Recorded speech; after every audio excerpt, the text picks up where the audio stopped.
Subscribe करें हमारे YouTube channel साधना gold को और पाएं वीडियो सबसे पहले।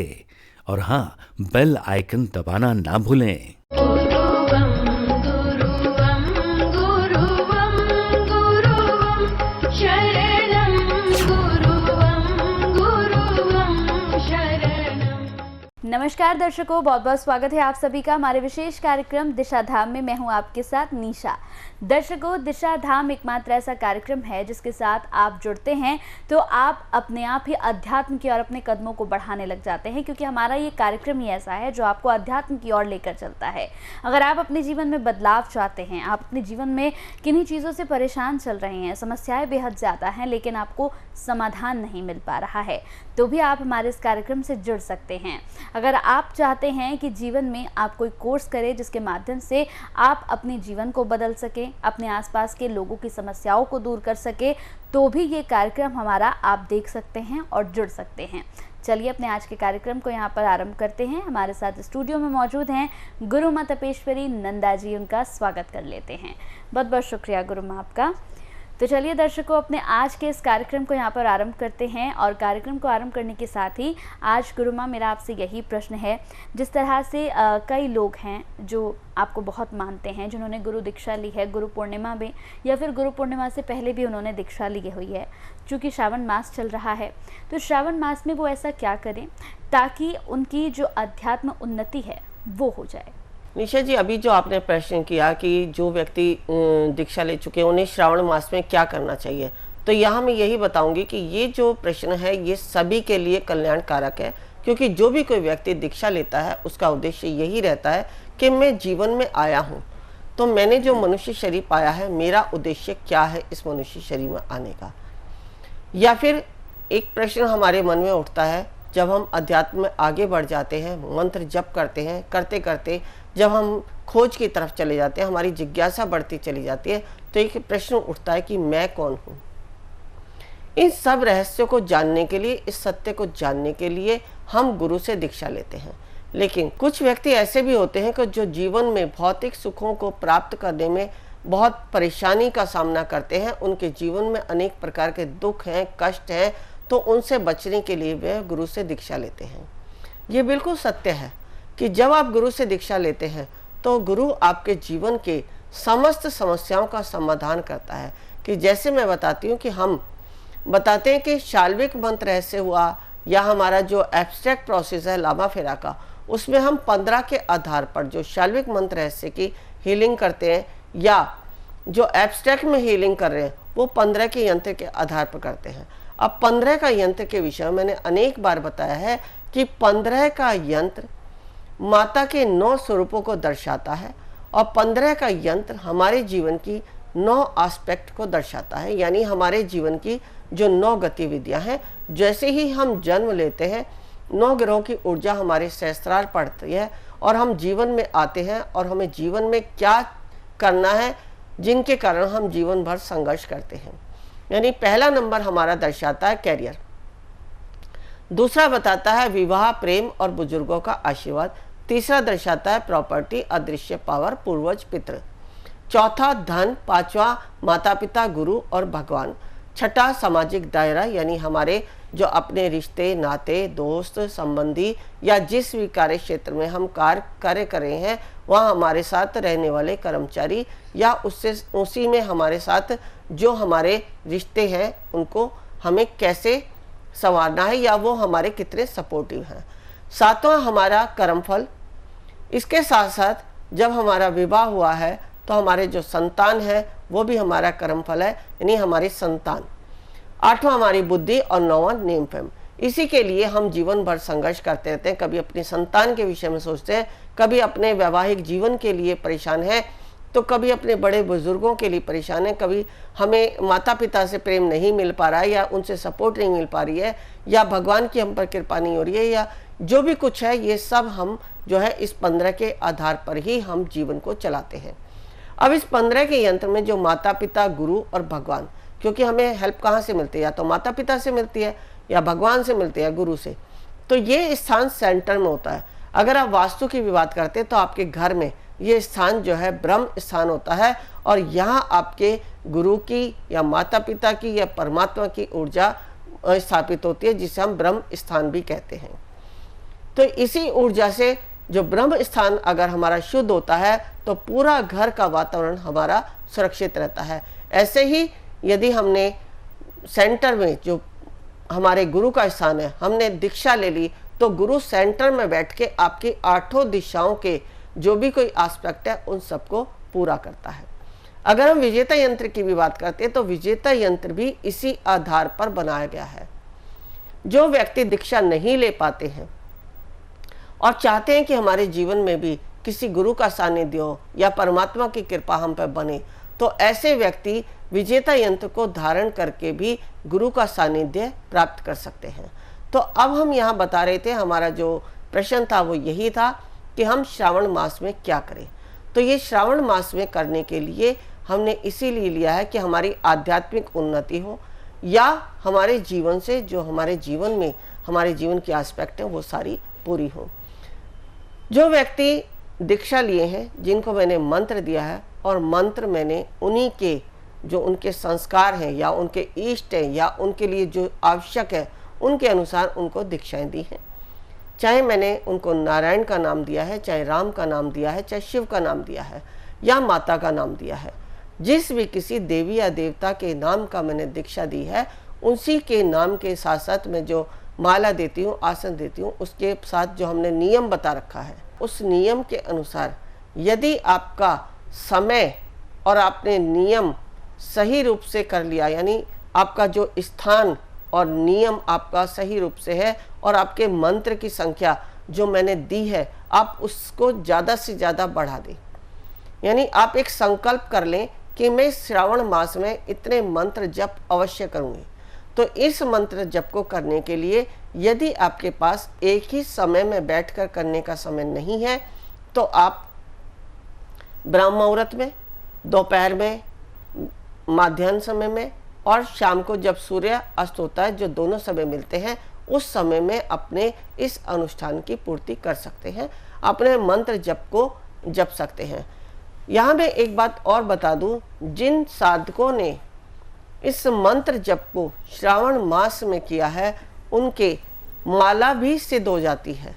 जिस माला पे उन्होंने मंत्र जप किया है वह माला भी सिद्ध हो जाती है और वही सिद्ध माला को पहनकर वो किसी भी व्यक्ति के सामने जाते हैं तो उस जिस व्यक्ति के सामने है उसके अंदर भी धैर्य और शांति आती है और उसे भी वह ज्ञान की प्राप्ति होती है, वह ऊर्जा प्राप्त होती है, जिसके जैसे सूर्य के उदय होते ही सारा रात्रि भर का अंधकार नष्ट हो जाता है और सूर्य के प्रकाश से सारी नकारात्मकता दूर हो जाती है। जब हम सुबह सुबह सूर्य उदय होता है और लाल रंग का सूरज की किरणें जब हमारी पृथ्वी पर पड़ती हैं तो उसके अंदर जो सकारात्मक ऊर्जा होती है वो पूरे ब्रह्मांड को पॉजिटिव कर देती है। ऐसे ही जब आप गुरु मंत्र जपते हैं और उस माला को चार्ज करते हैं तो उस माला के पहनने मात्र से भी, फिर आपने भले ही गुरु मंत्र जप रहे हैं या नहीं जप रहे, वो माला की ऊर्जा भी सामने वाले व्यक्ति के अंधकार को नष्ट कर देगी, यानी उसके जीवन में बदलाव ला देगी।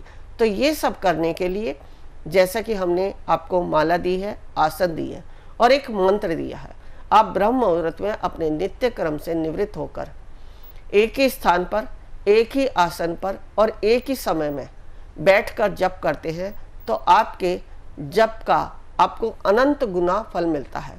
तो ये सब करने के बाद जो मैंने प्रार्थना बताई है, जो नियम बताए हैं, जो मानसिक पूजा बताई है, उन सबको करें तो आप इस एक महीने में वो सब पालेंगे जो वर्ष भर में आपको शायद नहीं प्राप्त हो।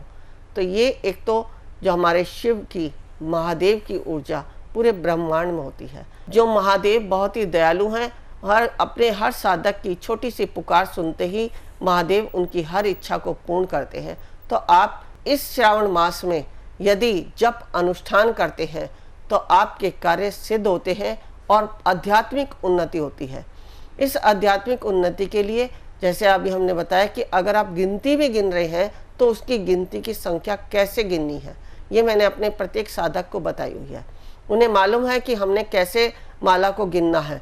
अगर उन्हें 10 माला गिननी है, 40 मालाएं गिननी है तो वो कैसे अपनी उंगलियों पर उनको गिना जाए, क्योंकि ये शास्त्रों में विधान है कि हमें गिनती किस प्रकार करनी है। आजकल हमने देखा है कि बहुत सारे व्यक्ति काउंटर लिए बैठे होते हैं और वो उसी पर जपते रहते हैं और अपनी गिनती करते रहते हैं। ये वो साधन है जब हम कहीं बाहर गए हैं तो हम मंत्र जप कर रहे हैं तो अब हम गिन सकते हैं, लेकिन मेरा यहाँ यही मानना है कि जब आप परमात्मा का नाम ले रहे हैं तो आप मन में अजपा जाप करते रहिए, उसमें गिनने की आवश्यकता ही नहीं है। क्योंकि गिन के आप क्या दिखाना चाहते हैं? आप अपने मन को संतुष्टि देते हैं कि मैंने इतने मंत्र जप कर लिए, और जहां ये अहंकार आगे कि मैंने ये जप कर लिए तो आपने जितना जप किया है वह सब निरर्थक हो जाता है। इसलिए जो भी कुछ आप मंत्र जप कर रहे हैं बिना काउंटर और बिना किसी गिनती के करते हैं तो होता है। लेकिन हाँ, जब आप अनुष्ठान कर रहे हैं, आप अनुष्ठान में एक आसन पर बैठे हैं, माला से जप कर रहे हैं, तो वहां आपको अपने उल्टे हाथ से गिनतियों को गिनना है। ये हमने बताया कि कैसे हमारी गिनती होनी चाहिए, जो हमारे शास्त्रों में बताई गई है कि किस प्रकार हमारी गिनती होनी चाहिए। अग्नि पुराण में इसका विस्तार से वर्णन दिया गया है कि हमें किस प्रकार की संख्या होनी चाहिए मंत्रों की और कैसे जपना चाहिए। जैसे अगर हम बात करते हैं 1 ये वाला, 2 3 4 5 6 7 8 9 10, ये 10 संख्याएं हमने लेनी है, बाकी सारे जो हमारे पोर हैं इनको छोड़ देना है। आप अग्नि पुराण में अगर आप देखेंगे तो उसमें आपको ये दिखाई देगा कि कैसे आपको अपनी संख्याओं को गिनना है। तो इस प्रकार आपने अपनी संख्याओं को गिनना। अब बात आई जो हम काउंटर से गिनते हैं। यदि आप यज्ञ कर रहे हैं, आपको संख्या मालूम करनी है कि आपने कितने जप करना है, तो वहां आपको उस काउंटर की आवश्यकता है, वहां आप उस काउंटर से गिन सकते हैं। लेकिन मैं देखती हूँ कि कोई मेट्रो में जा रहा है, कोई बस में जा रहा है या रास्ते में चल रहे हैं, तो काउंटर उनकी उंगली में लगा हुआ मंत्र जप रहे हैं और वो गिनती गिनते जा रहे हैं। तो यहाँ आप क्या दर्शा रहे हैं? अपने मन को एक संतुष्टि दे रहे हैं कि मैंने इतने जप कर लिए, यानी एक परमात्मा पे एहसान कर रहे हैं आप कि मैंने इतने जप कर लिए तेरे नाम के। तो वहां अगर हमारे अंदर ऐसा भाव आता है तो जो भी कुछ आपने किया वो निरर्थक है। आप जब भगवान के लिए कर रहे हैं तो निस्वार्थ करें। आपके अंदर हर श्वास में वो नाम होना चाहिए।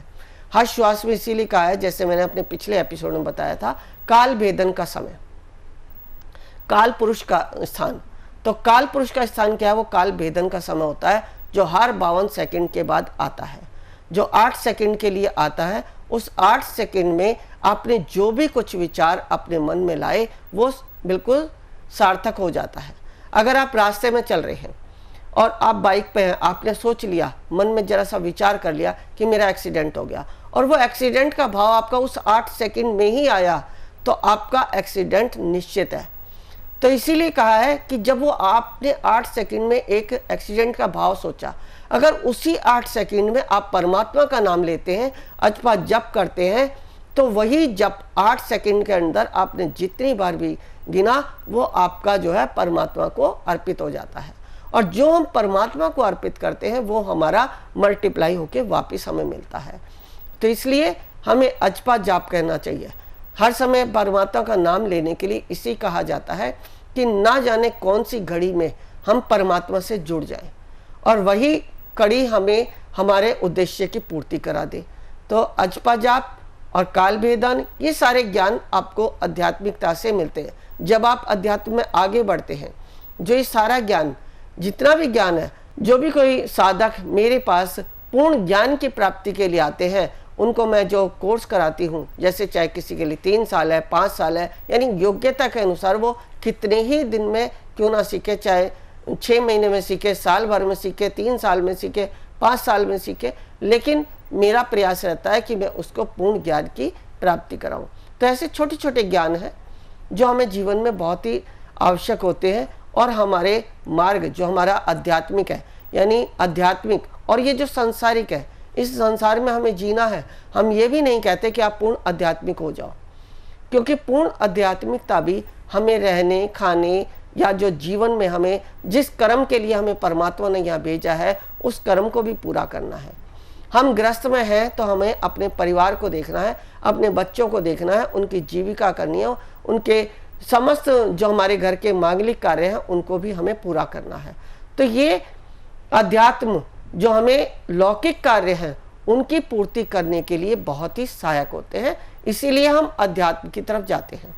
बहुत सारे व्यक्ति होते हैं जिनकी जिज्ञासा ये होती है कि हम अध्यात्म में जाएं, लेकिन अध्यात्म में जाते रहते वो अपने घर के या जो भी कोई आपके जीवन में जो आपको कर्म मिले, जो हमने 9 ग्रह के एस्पेक्ट बताइए, जो 9 गतिविधियां जो हमें पूरी करनी है, उनका भी पूर्ति करते हैं, तो वो व्यक्ति असली साधक माना जाता है कि जिसने अपने जीवन के उद्देश्य को पूर्ति करते करते भी अपने परमात्म तत्व को पाया है, अपने उद्देश्य को जाना है कि आखिर उसने किस उद्देश्य के लिए इस मनुष्य शरीर में जन्म लिया।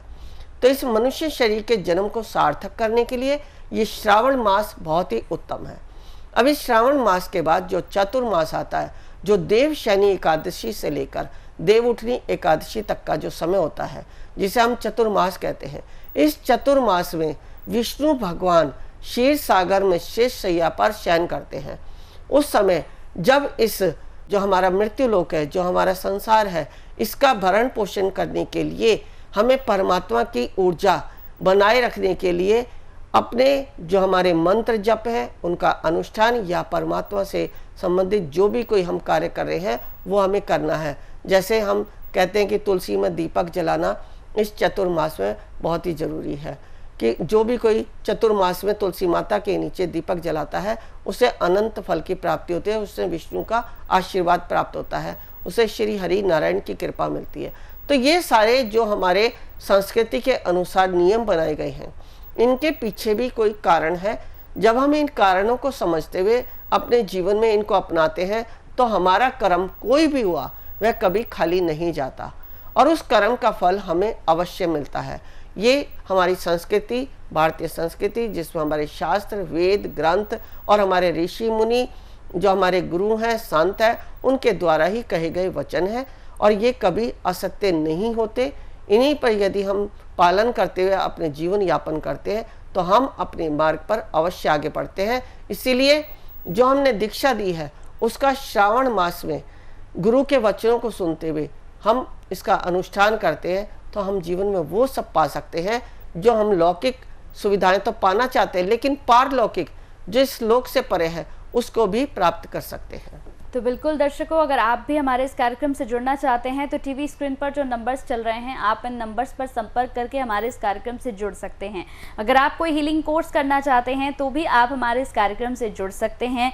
हीलिंग कोर्स के साथ साथ अगर आप अपने जीवन में, जैसे कि इस कार्यक्रम के आरंभ होने से पहले ही मैं हमेशा आपसे ये कहती हूँ कि जीवन में अगर बदलाव चाहते हैं तो ये कार्यक्रम सिर्फ आप ही के लिए है, क्योंकि जीवन में बदलाव लाना एक बहुत अच्छी बात है। अगर आपके जीवन में सब कुछ उथल पुथल चल रहा है, आपके जीवन में आपको सही राह नहीं मिल पा रही है, तो आप हमारे इस कार्यक्रम से जुड़कर गुरु माँ से बात कर सकते हैं और अपने जीवन के रास्तों को अपने लिए और आसान बना सकते हैं ताकि आप मंजिल तक पहुंच सके और आपके रास्ते में कांटे भी ना आए।